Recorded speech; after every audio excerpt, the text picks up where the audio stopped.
देहरादून में अनाधिकृत रूप से लगे मोबाइल टावर पर प्रशासन ने सख्त कार्रवाई शुरू कर दी है। जिला प्रशासन की संयुक्त टीम ने अब तक 30 मोबाइल टावर को सील कर दिया है।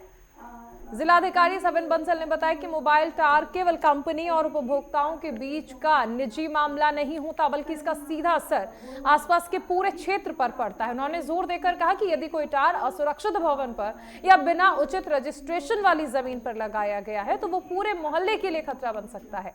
इसके अलावा ऐसे टावर से राज्य को राजस्व का नुकसान होता है। प्रशासन अब यह सुनिश्चित कर रहा है कि हर टावर तकनीकी और कानूनी मानकों का पालन करे। बिना अनुमति के संचालित हो रहे टावर्स पर सख्त कार्रवाई जारी रहेगी। डीएम बंसल ने स्पष्ट किया कि 30 टावर्स को सील किया गया है और ये कार्रवाई आगे भी लगातार जारी रहेगी।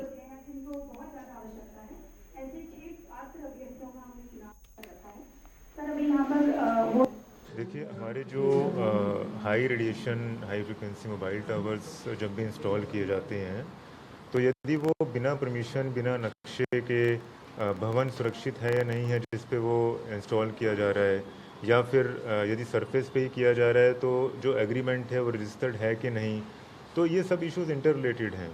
यदि असुरक्षित भवन पे किया जा रहा है तो वो भवन हमारे कम्युनिटी के लिए हैजार्ड बन सकता है।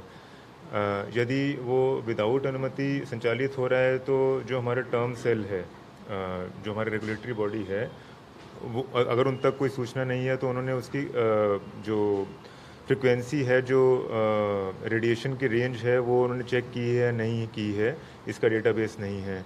यदि वो सरफेस पे भी इंस्टॉल कर रहे हैं तो अगर एग्रीमेंट रजिस्टर्ड नहीं है तो उससे सरकार को राजस्व का नुकसान हो रहा है, वो राजस्व की चोरी है।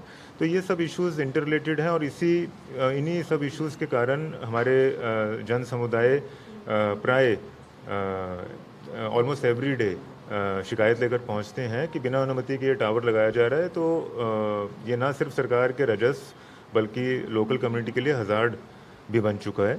तो इस वजह से अगर इस तरह के अनधिकृत निर्माण होंगे तो वो टॉलरेट नहीं किया जाएगा और इसी तरह के एक्शन आगे भी कंटिन्यू रहेंगे। अभी जो 30 और लोकेशंस पे रिजेक्शन या सीलिंग की कार्रवाई की गई है वो आगे भी गतिमान रहेगी।